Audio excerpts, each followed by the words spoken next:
Aleluia. Ramamamana yesu krona na yesi. Ramamama sikrana yecho prona yesu to prona ye. Ranana ye tikrene yesi. Ramamama ye. Hana ye krana ye prama. Hetita krena ye noto prona yesi. Hiramama te krana ye pro. Promamana mamana yesi. Entra ano e sai ano. E minha vida parece que não vai mudar. Tu que disseste isso nessa manhã, hoje é uma manhã de revolução na tua vida.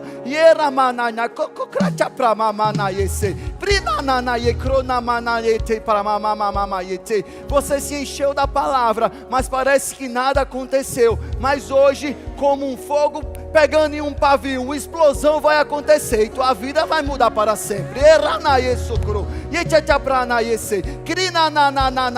Não é um fogo passageiro, não é algo pontual, mas é algo que vai te incendiar a tua vida, iluminar os teus caminhos e transformar o teu destino. Oh, Ramanayese. Obrigado, Senhor. Você pode dar só uma risadinha aí, pode?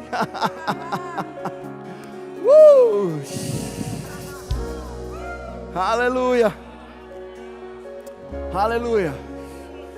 Eita. Senta aí um pouquinho. Você pode sentar só um pouquinho. Daqui a pouco vocês vêm. Jack, você pode ficar comigo? Obrigado, viu?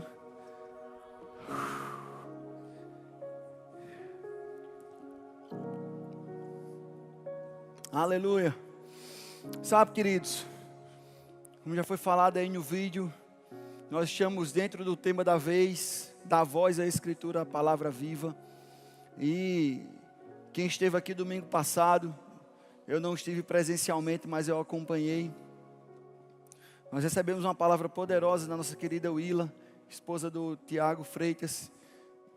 E ela trouxe todo um ensino, uma estruturação da palavra vinda da voz de Deus, para que depois fosse escrita, inspirada pelo Espírito Santo a homens, para que pudessem escrevê-la, depois toda a condução do Espírito para que fossem reunidos os livros em um cânon bíblico. Que mensagem maravilhosa, que manhã de ensino poderosa, eu queria te incentivar para assistir. No domingo à noite, Juliana trouxe aqui também uma palavra poderosa, lembrando que nós estamos no ministério do Espírito Santo, trazendo à memória tudo que nós temos de direito. Eu quero dizer para você que nesta manhã o que está no meu coração é que a gente fale um pouco sobre essa palavra vivificada pelo Espírito nas nossas vidas. E eu penso que a palavra por si só, ela é poderosa, queridos, mas ela sem a ação do Espírito, ela pode se transformar apenas em um livro. Eu lembro que quando eu fiz a universidade, há um bom tempo atrás, eu tive uma professora, era uma matéria de ética, e eu tive uma professora que, no primeiro dia de aula, ela foi se apresentar, e ela se apresentou como uma filósofa, socióloga, e eu lembro demais ela dizendo assim: a gente vai falar sobre ética, sobre moral, e você sabe que é difícil falar sobre moral, sobre ética, sem trazer luz às Escrituras, porque a Bíblia é o padrão do homem sobre moral e ética. Mas ela, para gerar uma desassociação de tudo isso, ela, no primeiro dia de aula, ela se apresentou, mostrou os seus títulos e disse assim: eu quero logo dizer uma coisa aqui, para quem é crente. Eu já li a Bíblia mais de uma vez, sei ela todinha, e eu garanto a vocês que ela não fala a verdade. E se você quiser vir discutir comigo, se levante se você é crente para discutir comigo. Sabe, queridos, e eu, aquele jovem, estava ali assistindo aula, eu olhei para aquela professora, os meus colegas olharam para mim porque sabiam que eu era um crente, esperando me levantar, e o que é que eu fiz? Derreti na cadeira, me amedrontei. Eu conto isso como uma história, não fico feliz com esse testemunho, porque virou um testemunho, eu poderia ter me levantado de forma ousada, pregado a palavra para aquela professora em sala de aula, mas isso ficou na minha mente, como algo interessante. Você percebe que ler a Bíblia sem o Espírito Santo pode tornar alguém ainda mais cético do que já é? Aquela professora que eu tive, ela disse: eu já li a Bíblia mais de uma vez. E você sabe que a Bíblia é um excelente livro de história, é um excelente livro de arqueologia, é um excelente livro de sabedoria. A Bíblia, ela é um excelente livro de romance, é um excelente livro de ficção. A Bíblia é um excelente livro de várias formas que você possa enxergar, mas para mim e para você, nascido de novo, cheio do Espírito Santo, ela é a palavra de Deus, viva e eficaz. Não é ler por ler, é ler e deixar que o Espírito Santo torne-a viva para as nossas vidas. Nesse livro aqui, que é um dos livros de nosso Combo da Vez, o livro do reverendo E.W. Kenyon, os 2 tipos de conhecimento, quero indicar a leitura, um livro fininho, muito, muito gostoso de ler. Ele falou algo que me fez lembrar dessa professora. Ele diz assim, no capítulo 3, ninguém jamais viu um átomo, no entanto, o mundo científico acredita totalmente em sua existência. Ninguém jamais viu um elétron, no entanto, cientistas passam anos procurando por eles. Imagens silenciosas lançadas em uma tela não significam nada para os cegos. O som do rádio não significa nada para os surdos. Coisas profundamente espirituais não significam nada para o homem que vive pelo conhecimento dos sentidos, o qual atrofiou sua natureza espiritual e manteve cativa, subdesenvolvida como uma criança trancada em um quarto, sem livros ou professores. Olha que interessante. Ele está dizendo aqui, não adianta nada você ter a informação sem o Espírito que dá luz à informação. Não adianta nada uma tela se alguém não consegue ver. Não adianta nada um som se ninguém consegue ouvir. Não adianta nada você querer estudar sem ter o Espírito da verdade para vivificar.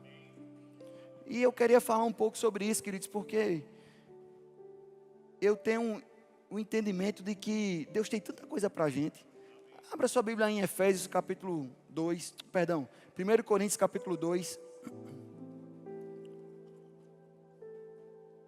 1 Coríntios capítulo 2.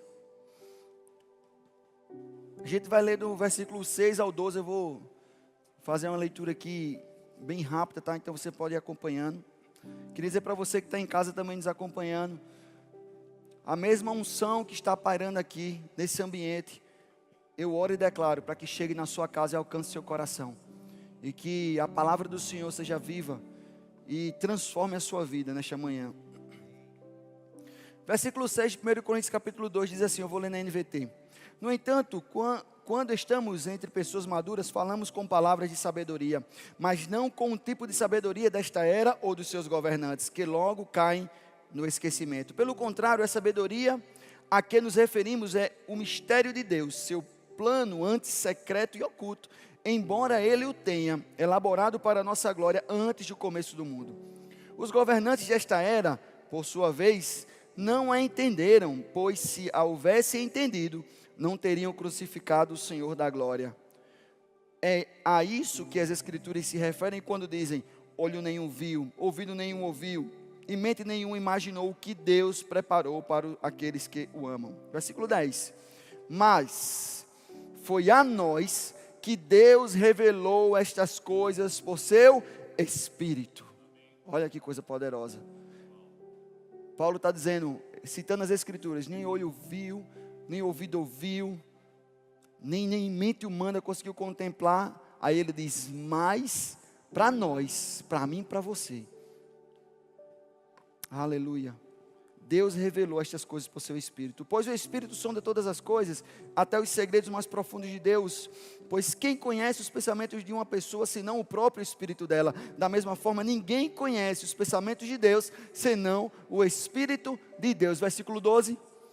E nós recebemos o Espírito de Deus. Quem aqui já recebeu o Espírito de Deus?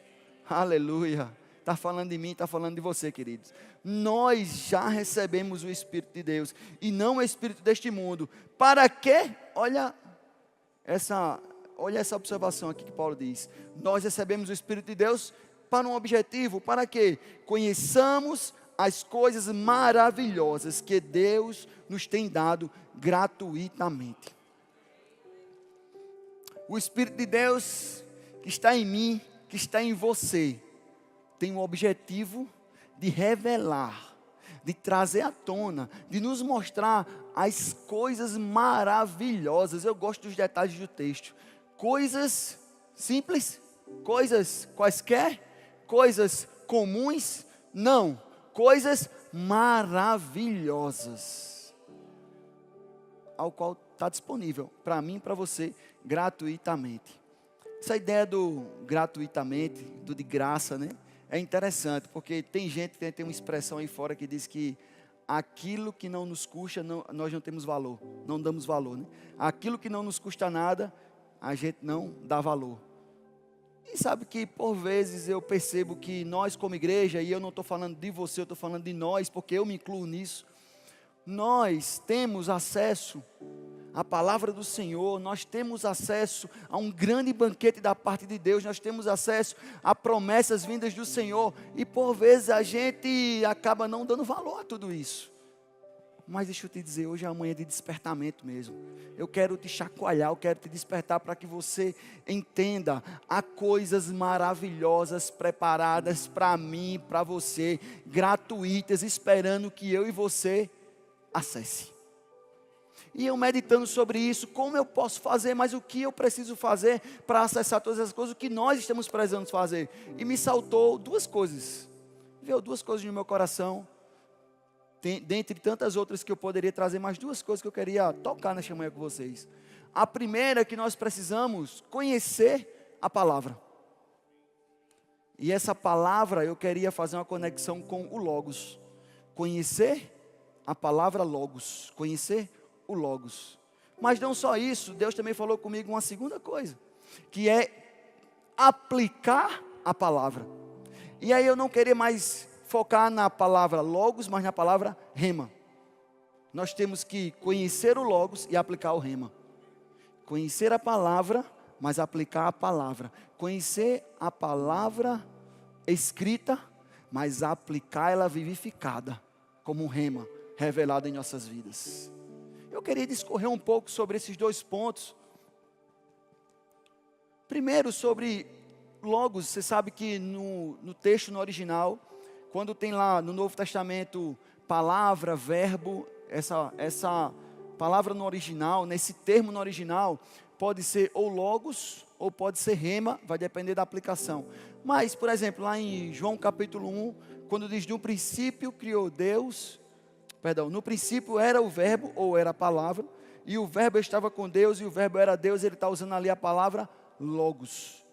E o Logos é a palavra integral de Deus, o verbo de Deus. O Logos de Deus é aquilo que Deus expressou sobre todas as coisas, aquilo que Deus deu a conhecer a si mesmo e do que Ele criou. O Logos é a palavra que nós temos hoje como a palavra escrita, como a palavra revelada, como a palavra que nós temos acesso a ela. Deus nos deu a sua revelação por completo. Nem tem coisas faltando, nem tem coisas sobrando, está completo. Toda a revelação já está em nossas mãos. Esse é o Logos de Deus, é a palavra, é a verdade, esse é o Logos de Deus. E é tão importante a gente conhecer essa revelação, que ainda quando nós vemos lá no Antigo Testamento, por exemplo, Oséias, o profeta escreve no capítulo 4, dizendo, o meu povo, ele perece. Porque falta o quê? Você já sabe decorar desse texto, né? O meu povo sofre ou perece porque lhe falta conhecimento. Sem o conhecimento da palavra, a gente perece. A gente perde. A gente deixa de desfrutar as coisas de Deus. Mas você sabe que se a gente perece sem a falta de conhecimento, você concorda comigo que com o conhecimento a gente melhora, a gente cresce, a gente se desenvolve? Tanto é que o próprio Oséias, capítulos depois, no capítulo 6, ele vai trazer a recomendação: conheçamos e prossigamos em conhecer. Eu gosto desse jogo de palavras, porque não é só conheçamos, mas é conheçamos e prossigamos em conhecer. Você percebe que há uma progressão do conhecimento, que a gente não pode ficar simplesmente satisfeito porque a gente aprende uma porção da palavra do Senhor, porque essa palavra, ela precisa ser, a gente precisa se alimentar dela continuamente, sempre buscando mais, sempre aprendendo mais, sempre desenvolvendo mais nessa palavra. E a recomendação do profeta é: conheçamos e prossigamos, conheçamos e prossigamos, conheçamos e prossigamos em conhecer. Eu queria te dizer hoje, nesta manhã, querido, não se contente com o que você aprendeu até hoje, porque o que chegou para você até hoje foi bom, mas o que tem reservado em conhecer mais o Senhor é muito melhor. Conheçamos e prossigamos em conhecer. Tanto é que o apóstolo Paulo, ele traz lá em Romanos capítulo 12, um versículo também bem conhecido. Ele vai falar sobre a renovação da nossa mente, quando ele diz: e não vos conformeis com este século, mas transformai-vos pela renovação da vossa mente, para que experimenteis qual seja a boa, agradável e perfeita vontade de Deus. Sabe que quando eu lia esse texto, eu não tinha uma boa interpretação dele. Eu achava que tudo que acontecia na minha vida era bom, perfeito e agradável, porque era a vontade de Deus. Mas quando eu entendi que o processo da renovação da mente faz com que a gente perceba a vontade de Deus, que de fato é boa, perfeita e agradável, tudo mudou na minha vida. Comecei a ver: gente, e por que eu estou sofrendo isso? Que eu sofria e pensava comigo: é Deus que quer que eu passe por isso. Não, a palavra do Senhor não nos ensina isso. E quando a gente aprende sobre o caráter de Deus, que Deus é o quê? Deus é um pai, Deus é bom. Deus não usa as ferramentas de Satanás para nos ensinar, querido, porque Deus é bom. Quando você conhece, continua conhecendo, quando você se apropria, transforma a sua mente através da palavra, você começa a perceber também que você é a justiça de Deus, e que você pode se achegar diante dEle sem medo, sem complexo de inferioridade, mas com ousadia diante de Deus, porque você agora é justo, é santo. Você começa a conhecer e aprender a autoridade que você tem em Cristo Jesus, que você agora está assentado com Ele nas regiões celestiais, numa posição de autoridade, onde o diabo já foi destituído do poder, e você, pelo nome de Jesus, tem autoridade sobre o diabo, sobre as coisas.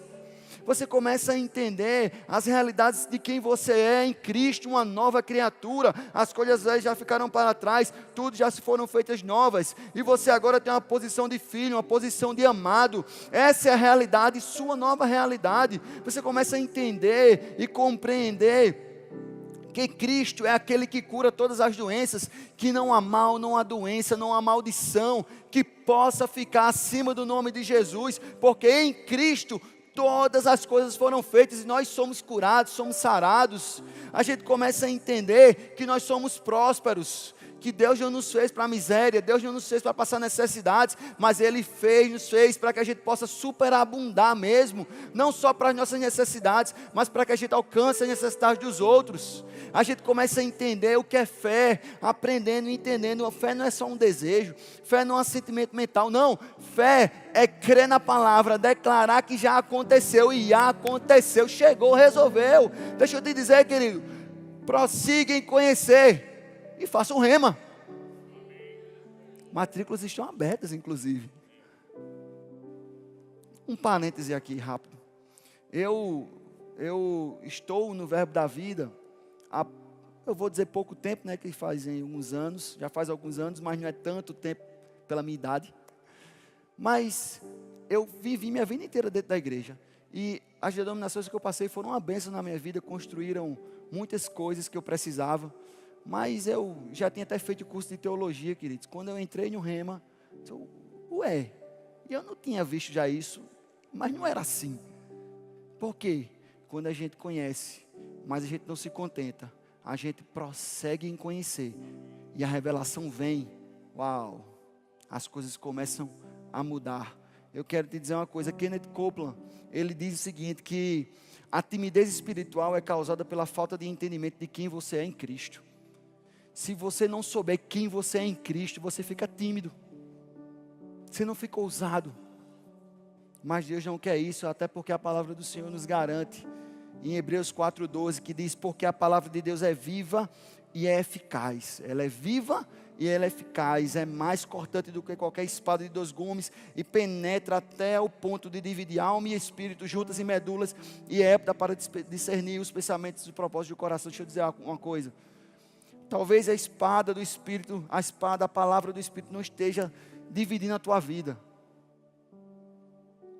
Porque ela, só por ser a palavra, conhecer a palavra é importante. Mas sem ser vivificada pelo Espírito, ela não vai produzir essa cisão. E a nossa vida é assim, queridos. O tempo todo a gente tem que entender que a gente precisa discernir o que é certo, o que é errado, qual caminho eu tenho que ir, qual caminho eu preciso entrar. E a palavra do Senhor vai ser a base, junto com a revelação do Espírito, para que a gente possa seguir no caminho certo. Por isso que, primeira coisa que a gente precisa conhecer a palavra. Diga para o seu irmão assim: você conhece a palavra, irmão? Agora você responde para o outro, né? Eu conheço, mas prossigo em conhecer. Eu não acreditei muito no que você falou, porque você falou tão... Como diz para ele, né? Diga para o seu rosto aí, né? Gostei. A primeira coisa, conheça a palavra, mas a segunda coisa, aplique a palavra. Aplique a palavra, e eu quero trazer aqui, me apropriar do termo não logos nesse momento, mas o termo rema. Por quê? Porque o rema é a palavra falada, revelada, iluminada pelo Espírito Santo para uma necessidade. Certa vez eu estava em um evento de jovens, e eu estava junto com alguns líderes, em uma estilo mesa redonda, né, perguntas e respostas, e foi levantada uma pergunta, e a pergunta foi: por quê? Tem pessoas que se convertem, e logo saem de problemas, deixam os vícios, já transformam a sua vida por completo. E tem outras que se convertem, mas precisa de um tempo e um processo, até se libertar de algumas coisas e viver outras experiências. E essa pergunta chegou para mim. Eu lembro que um colega assim, comentou assim: é porque Deus trabalha como Ele quer com seus filhos. Mas sabe que veio dentro de mim algo poderoso assim. Eu disse: rapaz, eu não acredito que seja assim não. Eu tenho 2 filhas, né, quem me conhece sabe, Maria e Isadora. As 2 eu amo do mesmo jeito, eu invisto no mesmo jeito, eu preparo o ambiente para que elas se desenvolvam da mesma forma. O que é que vai fazer com que uma se desenvolva ou a outra não se desenvolva? É uma atitude delas em usufruir daquilo que eu preparei para elas. Para de responsabilizar Deus por uma atitude que você precisa tomar hoje.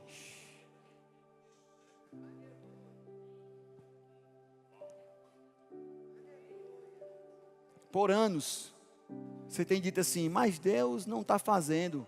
Deus já fez.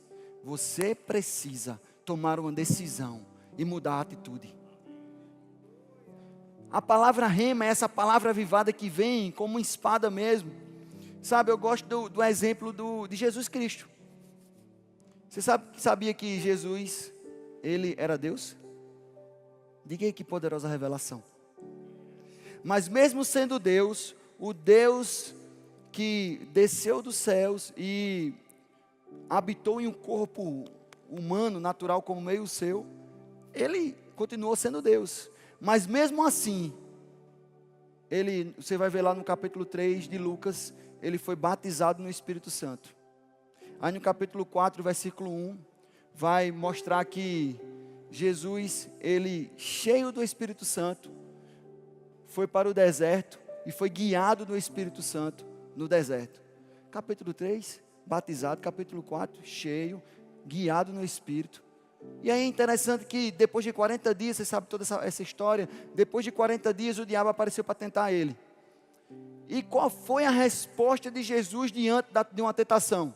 Diante de uma provação, diante de uma circunstância? Porque 40 dias sem comer, querido, eu não sei se você já fez jejum intermitente de 24 horas. Mas a pessoa fica... Se você fez de 3 dias, você já sabe o que eu estou falando, que o negócio é estreito. Passou disso, é difícil. Eu queria te estimular, inclusive, a ter uma vida também de jejum, tá? É bíblico e é uma bênção para a nossa vida. Mas depois de 40 dias, o corpo está debilitado. Você está diante de uma circunstância natural difícil. E quando chega a tentação, qual é a resposta de Jesus? Se fosse eu, talvez, eu diria: sai para lá, Satanás, que eu sou o próprio Deus, encarnado aqui na terra. Mas ele diz: está escrito. Por que está escrito? Porque ele pegou uma palavra no bom depósito dele e pelo Espírito Santo deu vida para aquela situação. Está escrito: nem só de pão viverá o homem, mas de toda a palavra que sai da boca de Deus. Mas o diabo não se contentou, continuou tentando ele, mas ele continuou respondendo com a palavra. Está escrito, está escrito, como foi dito. Deixa eu te dizer algo, independente da circunstância que você esteja vivendo, assim como Jesus, você tem que dizer: está escrito, está resolvido, a palavra de Deus já falou. Agora, lembra que eu falei que Jesus estava cheio do Espírito Santo, guiado pelo Espírito Santo? Às vezes a gente lê a palavra, a gente tem um bom depósito dela, mas a gente não tem vivido uma vida de busca, de estar cheio do Espírito Santo, e a gente quer que as coisas aconteçam como se fosse um passe de mágica. Deixa eu te dizer, mantenha uma vida avivada, cheia do Espírito Santo, e na hora da necessidade, essa palavra vai se transformar em uma palavra viva, e vai vir como algo poderoso sobre a tua vida, querido. Eu gosto de deixar claro esse exemplo de Jesus, porque o escritor Lucas, ele é detalhista em deixar isso claro. Foi batizado no Espírito, cheio do Espírito Santo, guiado no Espírito Santo. No versículo 14 do capítulo 4 vai dizer que agora Jesus saiu do deserto no poder do Espírito. Uau! E é interessante que ele sai no poder do Espírito, entra na sinagoga e ele pega o livro de Isaías e ele traz aquela palavra como uma revelação poderosa. O Espírito do Senhor está sobre mim, que me ungiu para pregar. Uau, quando nós estamos cheios do Espírito Santo, cheios da palavra, a palavra rema vem como algo poderoso. E é interessante que Lucas ainda deixa claro lá em Atos capítulo 1, porque Jesus, depois que morreu, ressuscitou, passou um tempo aqui na terra, e Lucas, ele diz algo interessante, diz que Jesus, ele ensinou por intermédio do Espírito. Meu Deus do céu, olha o Espírito Santo orquestrando todas as coisas. Você sabe que foi o próprio Espírito Santo que inspirou, isso foi ensinado por Willan semana passada. O Espírito Santo foi quem inspirou homens para que escrevesse a palavra do Senhor. Então nós, pela inspiração do Espírito, somos iluminados para poder viver aquilo e aplicar essa palavra em nossas vidas. Você está aqui ainda comigo? Eu já vou começar a concluir aqui a mensagem. O louvor, se quiser voltar. Se quiser não, volte. Eu queria concluir essa mensagem, eu queria que você abrisse a sua Bíblia comigo lá em Efésios, capítulo 6.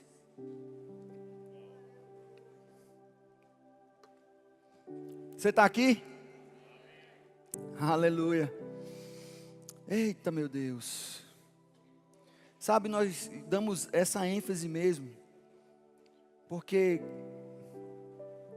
a palavra do Senhor, ela existe para produzir vida em nós. Mas Efésios capítulo 6, a gente vai concluir agora, vai começar a concluir. Vou fazer a introdução da conclusão. Efésios capítulo 6, o apóstolo Paulo, eu vou fazer menção aqui da armadura, e ele traz o ensinamento sobre a armadura, fazendo uma alusão às armaduras romanas. E eu vou ler só 2 versículos. No versículo 14, o apóstolo diz assim: estai, pois, firmes, cingindo-vos com a verdade e vestindo a couraça da justiça. Esse cingindo-vos com a verdade, o autor e pastor e mestre e mais um bocado de título, Rick Renner, ele fala no seu livro Armados para o Combate que esse cingindo-vos com a verdade é um cinturão da verdade que amarrava toda aquela armadura. E essa verdade, a teleia, era a palavra no grego, a teleia, dá a entender que é a palavra do Senhor, o logos de Deus, a verdade verdadeira, a revelação da verdade que segura toda a armadura e prende ela. Tudo está sustentado pela palavra. Tudo tem que estar amarrado na palavra. Nada pode fugir daquilo que a palavra traz. Mas no versículo 17, em Efésios capítulo 6, ele também diz assim: tomai também o capacete da salvação e a espada do Espírito, que é a palavra de Deus. E essa espada do Espírito, que é a palavra, o termo original grego para a palavra aqui não é logos, é rema. É a palavra do Espírito que é falada, lançada para a ocasião. Agora entenda que essa palavra de Deus é a espada do Espírito. E aonde é que fica uma espada na armadura, enquanto ela não está em uso? No cinto. E eu gosto como Rick Renner traz essa interpretação, que ele diz que a espada está lá no cinto, mas quando é necessário, quando as circunstâncias aparecem, quando os desafios surgem, quando o inimigo entra na sua frente, você pega a palavra do Espírito e você vai tirar do cinto da verdade. Perceba que a palavra rema, ela está apoiada no Logos, e ela sai do Logos para trazer vida na sua vida, sai do Logos para trazer verdade para a sua vida, sai do Logos e vira rema para transformar a sua vida. A palavra agora que está lhe rodeando, está lhe sustentando, ela se torna viva, para que você possa se defender e atacar contra as ciladas do diabo. Cadê o louvor? Chega aqui, pessoal. Pode vir, fica com vergonha não. Aleluia. Como é que é isso? Eu queria fazer um exercício prático com vocês aqui. A gente pode fazer isso? Um exercício prático. As circunstâncias surgem na nossa vida, querido. Vamos pensar assim: problemas financeiros surgem. O que é que eu tenho que fazer? Você já está cheio da palavra? Se você já estiver cheio da palavra, querido, você começa a orar e pedir ao Senhor, e você vai lembrar: e o meu Deus, segundo a sua riqueza em glória, há de suprir em Cristo Jesus cada uma das minhas necessidades. Eu posso estar visivelmente agora precisando de recursos financeiros, mas eu sei, e eu vou tirar essa palavra, e eu vou transformar ela em uma palavra viva na minha vida. Meu Deus, segundo a sua riqueza em glória em Cristo Jesus, há de suprir cada uma das minhas necessidades. Eu não vou passar necessidade, eu não vou passar problema, porque o meu Deus, segundo a sua riqueza em glória em Cristo Jesus, há de suprir cada uma das minhas necessidades. Aí você pode estar com problema de saúde no seu corpo físico. Eu estou com problema de saúde, eu estou com unha encravada, eu estou com câncer. É doença, querido. Nós não fomos feitos para ficar doentes. E você vai lembrar do que o profeta Isaías falou: certamente Ele tomou sobre si as minhas enfermidades, e as minhas dores levou sobre si. Eu sei que Ele foi ferido e oprimido, mas Ele foi transpassado pelas nossas transgressões e moído por nossas iniquidades, e o castigo que nos trouxe a paz estava sobre Ele. Pelas suas pisaduras eu sou sarado. Eu não vou ficar mais doente, porque a palavra do Senhor diz: pelas suas pisaduras eu sou sarado. Eu tomo posse dessa verdade. Eu sei que é uma palavra rema para a minha vida, e eu não vou aceitar mais. Eu posso estar sentindo a dor, porque o sentido, os meus sentimentos, a minha carne pode até estar sentindo, mas no Espírito eu sei que Ele já levou sobre si todas as minhas dores. Ele já carregou na cruz do Calvário, e eu não preciso sentir para crer. Eu creio, e eu sei que vai se manifestar na minha vida, e essa espada vai vir, porque eu sei que por suas chagas, por suas feridas, eu já fui sarado. Talvez você tenha chegado aqui e esteja assim: eu não consegui ter paz, eu não tenho paz na minha vida, eu não consigo ter paz. Deixa eu te dizer, João 16:33 diz: estas coisas vos tenho dito para que tenhais paz em mim. A paz não é em você mesmo, a paz é em Jesus Cristo. Ele continua dizendo: no mundo passareis por aflições, mas deixa eu te dizer, pode ter bom ânimo. Pode ter bom ânimo, porque eu já venci o mundo. Se Jesus já venceu o mundo, eu não quero nem saber que se exploda o mundo. Eu vou ter a paz que excede todo o entendimento em minha vida. Aleluia. Talvez você chegou aqui e esteja assim: eu estou passando por uma tristeza profunda, e você não está entendendo o que eu estou dizendo. Deixa eu dizer uma coisa para você. Isaías 61:3 diz: e após sobre os que em Sião estão de luto. Você pode ter chegado de luto aqui, querido, mas deixa eu te dizer, uma coroa, Ele vai substituir uma coroa no lugar de cinzas. Óleo de alegria em vez de pranto, vestes de louvor em vez de espírito angustiado. O que Deus tem para você é um óleo de alegria. O que Deus tem para você não é cinza, não é cinza, não é cinza, é uma coroa, aleluia.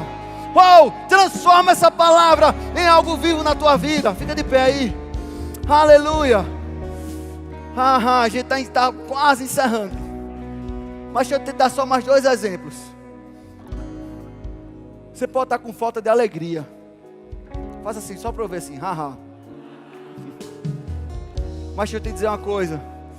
Que eu não consigo me alegrar.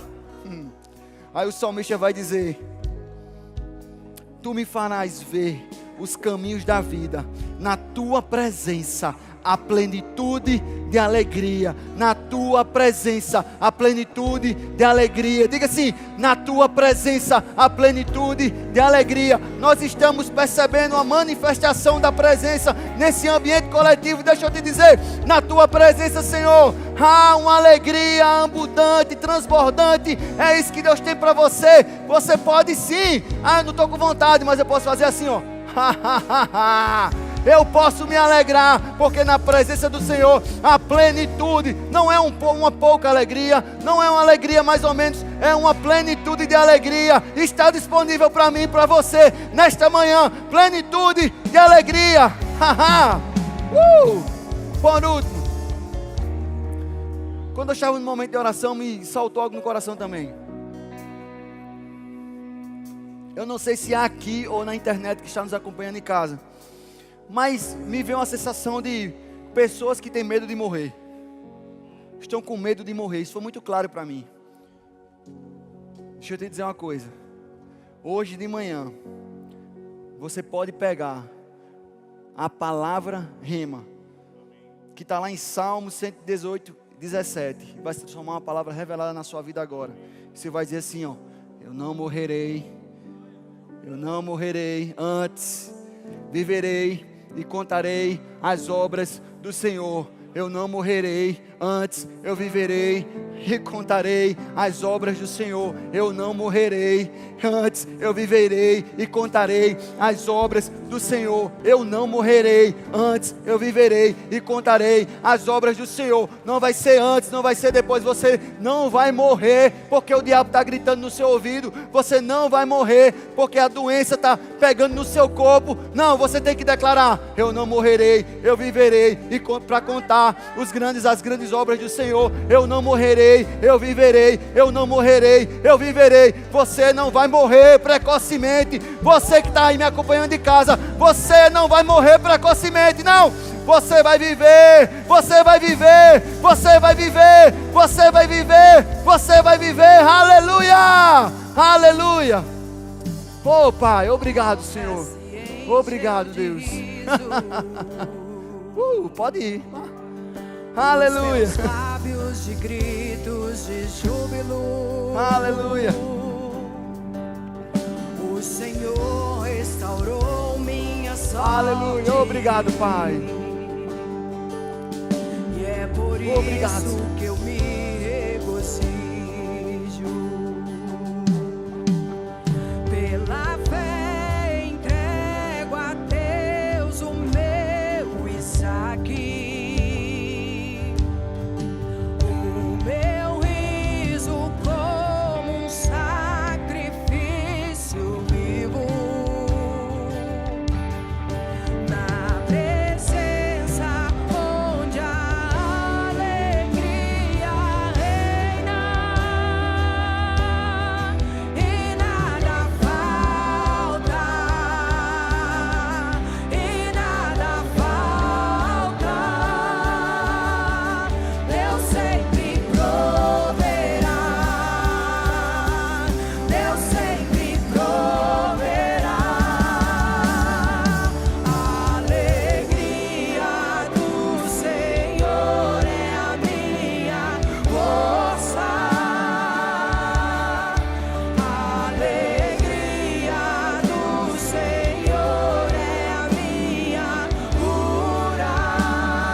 Aleluia.